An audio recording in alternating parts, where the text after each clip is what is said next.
Hi friends, इनकी நம்ம ஒரு டேஸ்டியான ரெஸ்டாரன்ட் ஸ்டைல் சிக்கன் கிரேவி பார்க்க போறோம். இதுக்காக ஃபர்ஸ்ட் ஒரு 5 காஞ்ச மிளகாய் போட்டுக்கோங்க. ஒரு panல ஆயில் எதுவும் ஆட் பண்ண வேண்டாம். ஒரு 10 ல இருந்து 15 அளவு முந்திரி பருப்பு ஆட் பண்ணிக்கலாம். இது ரெண்டுத்தையும் வெறும் panல வந்து ஃப்ரை பண்ணி எடுத்துக்கோங்க. 1 மினிட் ஆயிடுச்சு, ஆஃப் பண்ணிடலாம். இதை இப்போ நம்ம அரைச்சி எடுத்துக்க போறோம். பாருங்க, இந்த மாதிரி கொரகொரன்னு அரைச்சாச்சு. இது கூட ஒரு 2 தக்காளியும் போட்டு அரைச்சி எடுத்துக்க போகிறோம். நல்ல ஒரு பேஸ்ட் மாதிரி அரைச்சி எடுத்துக்கோங்க. பேனில் வந்து ஒரு 2 டேபிள் ஸ்பூன் அளவுக்கு ஆயில் போட்டுக்கோங்க. இப்போ எண்ணெய் நல்லா சூடாகிடுச்சு. இதில் வந்து 2 ஆனியன் வந்து பொடியாக நறுக்கி வச்சுருக்கேன், அதை ஆட் பண்ணலாம். நல்லா வதக்கிக்கோங்க. வெங்காயம் நல்லா வதங்கிடுச்சு. இதில் வந்து 2 டீஸ்பூன் அளவு ஜிஞ்சர் கார்லிக் பேஸ்ட் ஆட் பண்ணிக்கிறேன். இதே நல்லா வதக்கிக்கோங்க. இப்போ இது நல்லா வதங்கிடுச்சு. இதில் வந்து சிக்கன் ஆட் பண்ணிக்கிறேன். ஒரு 1/2 kg அளவு சிக்கன் எடுத்துருக்கேன்.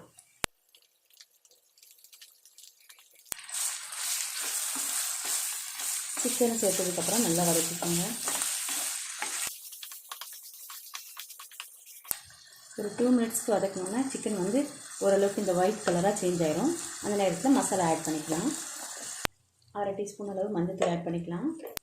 ஒரு 1/2 டீஸ்பூன் அளவு மிளகாத்தூள் ஆட் பண்ணிக்கோங்க. ஒரு 1 டீஸ்பூன் அளவு தனியாத்தூள் ஆட் பண்ணிக்கலாம். இதையும் சேர்த்து நல்லா வதக்கிக்கோங்க.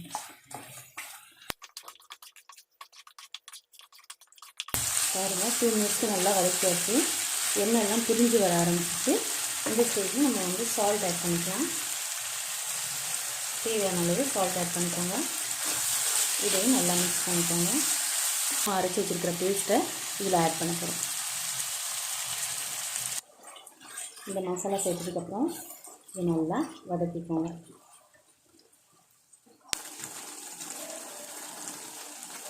இப்போ இதில் வந்து ஒரு 1 டீஸ்பூன் அளவு கரம் மசாலா ஆட் பண்ணிக்கோங்க.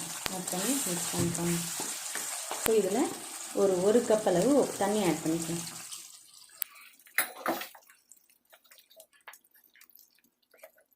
இப்போ இதை நம்ம மூடி குக் பண்ண போகிறோம். ஒரு 15 மினிட்ஸ்க்கு லோ ஃப்ளேமில் வச்சுருங்க. 15 மினிட்ஸ்க்கு அப்புறம் கழிச்சு பார்க்கலாம். ஒரு 15 மினிட்ஸ் ஆகிடுச்சு.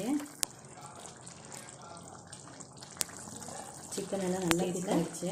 கொஞ்சமாக கசூரி மேத்தி ஆட் பண்ணுங்க. டேஸ்டியான சிக்கன் கிரேவி ரெடி ஆகிடுச்சு. இப்போ நம்ம இதை ஆஃப் பண்ணிடலாம்.